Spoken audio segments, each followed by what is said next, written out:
Sir నమస్తే అండి. Assembly సమావేశాలు మొదలయ్యే ఆంధ్రప్రదేశ్లో వైసీపీ పార్టీ రావడం వాకౌట్ చేయడం జరిగిపోయింది, అందరూ చూశారు. ఇప్పుడున్న పరిస్థితుల్లో ప్రతిపక్ష హోదా పార్టీ వైసీపీకి ఇచ్చే పరిస్థితి లేదు కాబట్టి నెక్స్ట్ ఎవరికి ఇచ్చే అవకాశం ఉందంటారు? ఖచ్చితంగా జనసేన పార్టీకి ఇచ్చే అవకాశం ఉంది. ఎందుకంటే పవన్ కళ్యాణ్ గారు ఈరోజు చెప్పిన స్టేట్మెంట్ కూడా అందుకు ఒక ఉదాహరణ. ఏంటంటే జగన్మోహన్ రెడ్డి గారు అసెంబ్లీ నుంచి వెళ్ళిపోయారు. అదేవిధంగా గవర్నర్ గారి ప్రసంగం టైంలో కూడా ఎవరైతే జగన్మోహన్ రెడ్డి వైసీపీ పార్టీ ఉందో సరిగ్గా వ్యవహరించలేదని ప్రెస్ మీట్లో పవన్ కళ్యాణ్ గారు చెప్పడం జరిగింది. అదేవిధంగా 11 సీట్లు వచ్చిన జగన్మోహన్ రెడ్డి గారికి ఎందుకు ఇస్తాము, ఈ 5 సంవత్సరాలు ఎట్టి పరిస్థితుల్లో ప్రతిపక్ష హోదా అనేది వైసీపీకి రాదు అనే విషయం పవన్ కళ్యాణ్ గారు ప్రెస్ మీట్లో చెప్పడం జరిగింది. అదేవిధంగా మాకు 21 స్థానాలు ఉన్నాయి, మేము సెకండ్ ప్లేస్లో ఉన్నాము అనే విషయాన్ని పవన్ కళ్యాణ్ గారు చెప్పారు. అంటే అవసరమైతే మాకే కావాలి, మేమే తీసుకుంటాము, ఏదైతే ప్రతిపక్ష హోదా ఉందో అది మేమే తీసుకుంటాము అనే విషయం కూడా పవన్ కళ్యాణ్ గారు ఇండైరెక్ట్గా చెప్పడం జరిగింది.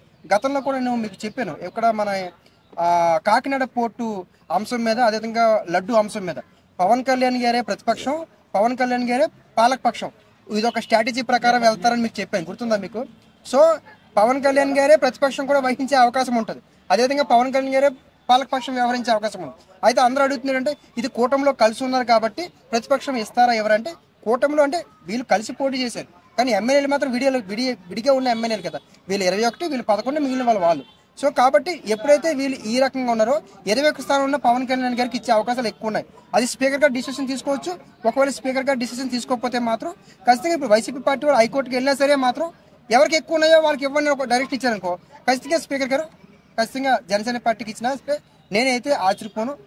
నాకున్న అవగాహన ప్రకారం ఈ సెక్షన్ కాకపోయినా నెక్స్ట్ సెక్షన్ కైనా సరే జనసేన పార్టీకి ప్రతిపక్ష హోదా ఇచ్చే అవకాశం ఉంది. ఒకవేళ ప్రతిపక్ష హోదా వస్తే పవన్ కళ్యాణ్ మరి అంతర్గత కుంభలాటాలు జరుగుతున్నట్టున్నా, అంటే అంతర్గత కుంభలాటాలు జరుగుతున్నట్టున్నా ఇప్పుడు ఒకవేళ ప్రతిపక్షం వచ్చింది అనుకోండి, అంటే వాళ్ళతో విడిపోవాల్సిందే కదా, మరి అంటే పాలక పక్షం వాళ్ళే ఉండి ప్రతిపక్షం వీళ్ళు ఉంటే కుదరదు కదన్న. అది మీరు చెప్తున్న కరెక్టే, ఆ స్ట్రాటజీ అది ఫాలో అవుతున్న కొద్దీ దాని గ్యాప్ అనేది కనబడుతుంది. ఇప్పుడు ఎంట్రన్స్ అవుతారు, ఎందుకంటే వైసీపీ పార్టీకి ఇవ్వకూడదనే ఉద్దేశంతో జనసేన పార్టీ ఎంటర్ అవుతుంది. తర్వాత మీరు చెప్పినట్టు కొంచెం విభేదాలు రావచ్చు. ఇప్పుడు ఆల్రెడీ మనకి మహారాష్ట్రలో మన షిండే గారు ఆల్రెడీ బీజేపీ నుంచి బయటకు వస్తున్నారు. అదేవిధంగా డీకే శివకుమార్ గారు మహారాష్ట్రలో, కర్ణాటకలో కూడా కొంచెం బయటకు వస్తున్నారు. సో పవన్ కళ్యాణ్ గారు రేపు అంటే కూటమి నుంచి బయటకు వస్తారని నేను చెప్పలేను, కానీ విభేదాలు మాత్రం ఖచ్చితంగా ఉన్నాయి. ఒకవేళ మీరు అన్నట్టు ఏదైతే అంశాలు ఏవైతే ఉన్నాయో ప్రతిపక్షం తీసుకుంటే మాత్రం ఖచ్చితంగా ప్రభుత్వానికి దీనికి ఆల్రెడీ యాంటీ వచ్చే అవకాశం ఉంది. అంటే ఇండైరెక్ట్ గా పవన్ కళ్యాణ్ గారు నాకే రావాలని వినిపిస్తున్నారు అనుకోవచ్చా మరి? డెఫినెట్లీగా అన్నారు, ఎందుకంటే నేను పొలిటికల్ అనలిస్ట్ కాబట్టి ఆయన చెప్పిన మాటలు ఏవైతే ఉన్నాయో సెకండ్ ప్లేస్ లో మేము ఉన్నాము అనే విషయాన్ని పవన్ కళ్యాణ్ గారు చెప్పడం జరిగింది. రెండో విషయం అనేది మీకు 11 వచ్చాయి కాబట్టి మాకు 21 వచ్చాయని చెప్పారు. సో ఈ 2 అంశాలు ఏవైతే ఉన్నాయో ఖచ్చితంగా మాకు ఇవ్వాలి, మాకు ఇవ్వచ్చు అనే అంశాలను ఇందులో పొందుపరిచారన్నమాట.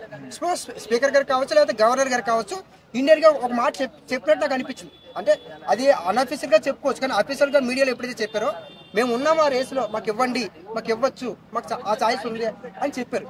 ఒకవేళ ఇదే కనుక జరిగితే వైసీపీ మీద ఎటువంటి ప్రభావాలు పడే పరిస్థితి ఉందంటారు? వైసీపీ పార్టీ చాలా నష్టపోతుంది.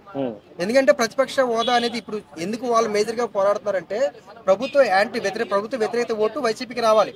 అలా కాకుండా ఆ ప్రభుత్వ వ్యతిరేక ఓటు పవన్ కళ్యాణ్ గారికి కనుక వచ్చినట్లయితే మాత్రం ఖచ్చితంగా వైసీపీ పార్టీకి నెక్స్ట్ మళ్ళీ అదే స్ట్రెంత్ రాదు. ఇప్పుడు 40% ఓట్ షేరింగ్ ఉంది, ఇంకో 10% ఓట్ షేరింగ్ రావాలి. ఆ 10% ఓట్ షేరింగ్ ఈ ప్రభుత్వ వ్యతిరేకత లేకపోతే ఇంకా అనేక అంశాల వల్ల కలిసే అవకాశాలు ఉండొచ్చు. అంటే 6-7% ఇంకో 3% ఇంకేమైనా కలవచ్చు. కానీ ఇది కనుక జనసేన పార్టీకి ప్రతిపక్ష హోదా తీసుకున్నట్లయితే మాత్రం ఖచ్చితంగా అది వైసీపీ పార్టీ చాలా పెద్ద మైనస్ అవుతుంది. ఒక పూర్తి స్థాయిలో జనసేన లాభపడే అవకాశం కూడా కనిపిస్తుంది. 100% అందులో డౌటే లేదు. నెక్స్ట్ టైం అయితే 175 పోటీ చేసే ఛాన్స్ 175 పోటీ చేయరు. 170 ఇప్పుడు మొన్న 21 పోటీ చేశారు, ఇంకొంచెం ఇంక్రీజ్ అవుతారు. 175 పోటీ చేస్తే మళ్ళీ టీడీపీ వాళ్ళు మొత్తానికి అపోజిషన్ గా యాంటీ అయ్యి మొత్తం పోటీ చేయరు. నాకున్న అవగాహన ప్రకారం మొత్తం పోటీ చేయరు. మొత్తం పోటీ చేస్తే ఎలాంటి పరిణామాలు చోటు చేసుకుంటారు? మొత్తం పోటీ చేస్తే అది చెప్పలేము, ఎందుకంటే మొత్తం పోటీ చేస్తే జనసేనకి ప్లస్ అవ్వచ్చు, మైనస్ అవ్వచ్చు. సో ఇప్పుడు ఒక పార్టీ లిఫ్ట్ అయ్యేది ఒకరితో కాదు, అనేక అంశాలు, అనేక కమ్యూనిటీలు ఉంటాయి, లేకపోతే సెక్షన్ ఆఫ్ పీపుల్స్ ఉంటారు, ఫ్యాన్స్ ఉంటారు, ఇవన్నీ ఉంటాయి.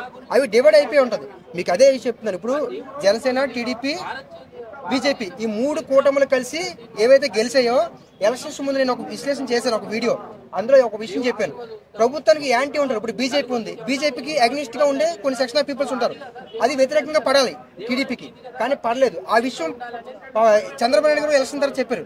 ఏదైతే ఈ వ్యతిరేకత ఉందో, ఈ వ్యతిరేకత వల్ల అంటే ఈ బీజేపీతో పొత్తు పెట్టుకోవడం వల్ల కొన్ని సెక్షన్ ఆఫ్ పీపుల్స్ మళ్ళీ బీజేపీని యాంటీ చేసే అవకాశం ఉంటుంది. కానీ ఈ ఏపీ ఎలక్షన్స్ లో అలా జరగలేదు. కాబట్టి రేపొద్దున కొన్ని కలయికలు ఏవైతే ఉంటాయో ఆ కలయిక వల్లే గెలుస్తాయి, విడిపోతే గెలుస్తామని చెప్పలేము. ఓకే, జగన్ గారి చుట్టూ చాలా మంది సలహాదారులు ఉంటారు. మీరు చెప్పేంత చిన్న లాజిక్ లో జగన్ గారికి ఆయన పక్కనుండే సలహాదారులకి తెలియట్లేదు అంటారా అసలుకి? అంటే ఒక చిన్న విషయం, నేను ఒక వీడియో ఉంటుంది సిగ్నేచర్ ఛానల్ ఇచ్చాను, 156K వెళ్ళింది అది ఎప్పుడు ఎలక్షన్ టైంలో. సిగ్నేచర్ ఛానల్లో నేను ఖమ్మం డిస్టిక్ లో 15 రోజులు ఉండి మొత్తం కాంగ్రెస్ కి 7 స్థానాలు వస్తాయని చెప్పాను నేను. ఎలక్షన్ కి 90 days ముందు, 90 days 3 months ముందు చెప్తే ఎవరు అది పట్టించుకోలేదు. కానీ కాంగ్రెస్ పార్టీకి 8 స్థానాలు వచ్చాయి. అదేవిధంగా ఫిరోజ్ ఖాను, లేకపోతే మనకి ఎర్రబెల్లి దయాకర్ రావు గారు, వీళ్ళందరూ ఎర్రబెల్లి దయాకర్ గారు ఓడిపోతారని అనేక విషయాలు చెప్పాను. అంటే మనం మీరు చెప్తున్న విషయం ఏంటంటే ఎవరైతే జెన్యున్ గా చెప్తారో అవి రాజకీయ నాయకులు కావచ్చు, రాజకీయ పార్టీలు కావచ్చు, వాళ్ళు వినరు. ఓకే, ఇది రాజకీయ నాయకులకు ఉన్న ఒక మైనస్ పాయింట్. నేను నిజం ఎందుకంటే నేను ఓపెన్ గా చెప్తున్నాను, ఎంతో మంది మీడియా వాళ్ళకి నేను రిపోర్ట్ రాశాను తెలంగాణ ఎలక్షన్స్ లో. అంటే ఎంపీ ఎమ్మెల్యేలకి ఏవైతే ఉంటాయో మనకి క్వశ్చన్స్ అని నేనే రాశాను తెలంగాణ ఎలక్షన్స్ మొత్తం. సో జెన్యున్ మనం చెప్పే ఏదైతే టాపిక్ ఉంటుందో అది రాజకీయ నాయకులు తీసుకోరు. అన్న నువ్వే అన్నా, నెక్స్ట్ మళ్ళీ నువ్వే అన్నా, ఎప్పుడైనా నువ్వే అని అన్నావు అనుకో వాళ్ళు ఇష్టపడతారు. అన్న నువ్వు తప్పు చేస్తున్నావు అన్నా, ఇది నష్టం అవుద్దన్నా, ఇది నీకు మంచిది కాదన్నా, నీకు పబ్లిక్ మంచిది కాదన్నా అనుకో, రాజకీయ నాయకులు వినరు. సో అలాంటి సందర్భాల్లో ఏవైతే నేను చెప్పిన ప్రతిదీ ఈరోజు యూట్యూబ్ లో ఉన్నాయి, నా ఛానల్లో ఉన్నాయి, యూట్యూబ్ లో ఉన్నాయి, ఆడనది కొడితే వస్తాయి. సో అన్ని విషయాలు కూడా చెప్పాను. కేసీఆర్ గారు ఓడిపోతారని చెప్పాను, ఎందుకు ఓడిపోతారని చెప్పాను. వైసీపీ ఓడిపోయే అవకాశం ఉందని చెప్పాను, ఎందుకు ఓడిపోతుందని చెప్పాను. సో ఇవన్నీ ఆల్రెడీ చెప్పినవే, అవి వాళ్ళు తీసుకున్నప్పుడే అది ఉంటుంది తప్ప మనం చెప్పినంత మాత్రం వాళ్ళు తీసుకోవడం లేదు. వాళ్ళకి స్ట్రాటజీ ఉండొచ్చు. రాజకీయ విశ్లేషణ అనేది ఎలా ఉంటుందంటే ఒక స్ట్రాటజీ వేరు, ఒక రాజకీయ విశ్లేషణ వేరు. మేము ఏం జరుగుతుందో విశ్లేషణ చేస్తాం, స్ట్రాటజీ అనేది వాళ్ళ వ్యూహం పండుతారు, అది వర్కౌట్ అవ్వచ్చు అవ్వకపోవచ్చు. సో మేమైతే విశ్లేషణ చేస్తాం, మాకు ఇక్కడ ఏం జరుగుతుందో చెప్తాం. అది దాన్ని వాళ్ళు అలర్ట్ అయితే వాళ్ళ అదృష్టం, అలర్ట్ కాకపోతే వాళ్ళ దురదృష్టం.